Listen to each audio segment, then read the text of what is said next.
المجیب کو مانا قبول فرمانے والا، قبول کرنے والا، یعنی جواب دینے والا، یعنی قبولیت کے معنی میں۔ اور یہ بڑا عجیب و غریب نام ہے۔ اس کے عدد جو ہے 55 ہے، 55 عدد ہیں، اور اس کا مفرد عدد 1 ہے۔ اور قرآن کریم میں یہ نام جو اللہ تبارک و تعالی نے 2 جگہ پر دہرایا ہے، اور بڑا بابرکت نام ہے۔ مجیب اس ذات کو کہتے ہیں کہ جو انسانوں کی، بندوں کی دعاؤں کو قبول کرتی ہے۔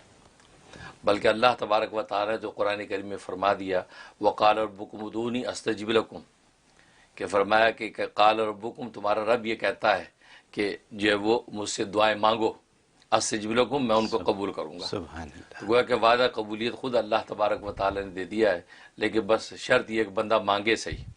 جب صدق دل سے بندہ مانگتا ہے تو اللہ تبارک و تعالی دعاؤں کو قبول کرتا ہے۔ اور ظاہر ہے کہ اللہ تبارک و تعالی کے دربار میں کسی چیز کی قبولیت ہوتی ہے تو یہ معاملات آگے بڑھتے ہیں۔ تو اس لیے، اور اللہ تبارک و تعالی اتنا کریم اور رحیم ہے کہ وہ بندے کی دعا کو رد نہیں کرتا، بلکہ حالت اضطرار اور تڑپ اور بے قراری میں جب بندہ مانگتا ہے تو اللہ تبارک و تعالی یقیناً اس کی دعا کو قبول کر لیتے ہیں۔ بڑا بابرکت نام ہے، اس کے عجیب و غریب فضائل و فوائد ہیں۔ ایک فائدہ یہ ہے کہ قبولیت دعا میں اس کو بڑی تاثیر ہے، کہ دعا آپ کی قبول ہو جائے، اس میں اس کی بڑی تاثیر، کیونکہ اس کے جو ہے وہ عدد 55 ہے، اور مشائخ سلسلہ لکھتے ہیں کہ 55 کو جو ہے وہ 8 مرتبہ ضرب دو، تو جتنا عدد بنے اتنا عدد اس کا ورد کر کے کوئی بھی دعا کرو تو اللہ تبارک و تعالی وہ دعا یقیناً قبول کر لیتے ہیں۔ تو گویا کہ 55 کو 8 سے جب ضرب دیں غالب میں 440 بنتے ہیں، تو 440 مرتبہ اس کا ورد کیا۔ اول آخر 11 مرتبہ درود ابراہیمی پڑھ لے، یا کوئی بھی چھوٹا درود یا بڑا درود یاد ہے وہ پڑھ لے، اور اب وہ جو اپنی حاجت وہ مانگے، انشاءاللہ 3 دن کے اندر ہی اللہ تبارک و تعالی یقیناً اس کی قبولیت کے آثار ظاہر کرتے ہیں۔ سبحان اللہ۔ یہ اس میں تاثیر۔ اور دوسرا اس میں ایک بڑا فائدہ یہ ہے کہ آپ سفر میں جاتے ہیں، سامان چوری ہونے کا خطرہ ہے، یا دکان بند کرتے ہیں، اب سامان چوری ہونے کا خطرہ ہے، تو سفر میں اگر گئے تو سفری بیگوں کے اندر جس میں سامان رکھا ہے، ایک پرچی پہ المجیب لکھ کے پرچی ڈال دیا کر، ایک بیگ میں ہر ایک پاکٹ میں ایک پرچی ڈال دی المجیب کی، اور سوار کر دیا سامان، انشاءاللہ ایک سوئی بٹن بھی چوری نہیں ہوگا، ضائع نہیں ہوگا۔ ورنہ عام طور پہ آپ کو ہوائی جہازوں میں بھی سامان آگے پیچھے ہو جاتے ہیں، پھر بندہ کلیم کرتا پھرتا رہتا ہے، پریشان ہوتا ہے، یا دکان میں سے چیزیں غائب ہو جاتی ہیں، تو المجیب جو ہے کاغذ پہ لکھ کے وہ آپ سوٹ کیس کے اندر ڈال دیں، انشاءاللہ وہ چیز جو ہے وہ ضائع نہیں ہوگی، چوری نہیں ہوگی۔ یہ اس میں تاثیر ہے۔ اور ایک تاثیر بڑی عجیب ہے کہ سر کے درد کے لیے 3 مرتبہ پڑھ کے دم کیا جائے، کیسا بھی سر کا درد ہو ٹھیک ہو جاتا ہے۔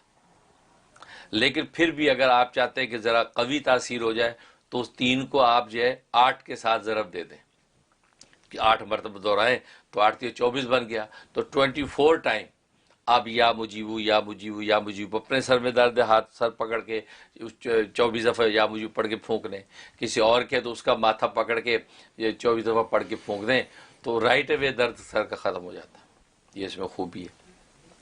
اور ایک خوبی یہ ہے کہ انسان چاہتا ہے میں مشابہ دعوات بن جاؤں، جب بھی کوئی دعا کیا کروں کہ اللہ تبارک و تعالیٰ دعا قبول کر لیا کرے۔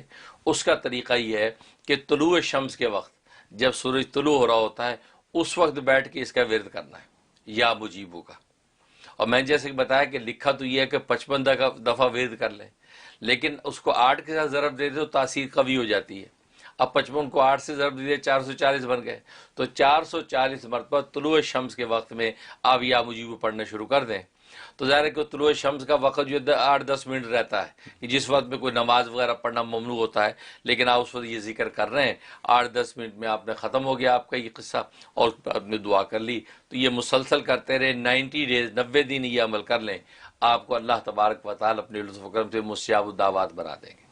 جو دعا مانگیں گے انشاءاللہ وہ دعا قبول ہو جائے گی۔ یہ اس کی تاثیر۔ اور اس کے علاوہ یہ کہ آپ چاہتے ہیں کہ کسی جگہ گئے، آپ چاہتے ہیں میری بات سنی جائے، وہ جب کسی باس کے پاس گئے، کسی حاکم کے پاس گئے اور آپ کے حق میں فیصلہ ہو جائے، تو یا مجیبو کا ورد کرتے ہوئے جائیں، گھر سے مسلسل یا مجیبو پڑھتے ہوئے جائیں، اور پھر وہ حاکم کے پاس یا باس کے پاس یا انٹرویو میں جائیں یا بیٹھ جائیں، انشاءاللہ فیصلہ آپ کے حق میں ہو جائے گا۔ اس میں تاثیر۔ اور جہاں تک خواب کا تعلق ہے، خواب میں اگر یہ لفظ سنا اور پڑھا تو اس کا مطلب ہے کہ اللہ تبارک و تعالیٰ آپ کی نیکیوں کو قبول کریں گے اور آپ کو نیک صالح اولاد عطا فرمائیں گے۔ سبحان اللہ۔ یہ اس کی بشارت خواب۔ بہت خوب. تو یہ وہ بابرکت تھا. حضرت ایسی کنجی ہے یہ ماشاءاللہ. کہ جو میں سمجھاؤں اس میں وہ ایک ہی بات اگر ہم اپنے پلے باندھ لیں جس میں یہ کہ وعدہ قبولیت ہے اس میں، بالکل. بات مانگنے کی ہے صرف، ٹھیک ہے نا. تو جب وعدہ قبولیت ہے اور پھر 440 دفعہ کا اگر ورد کیا جائے تو یہ بات تو کہاں سے کہاں پہنچ سکتی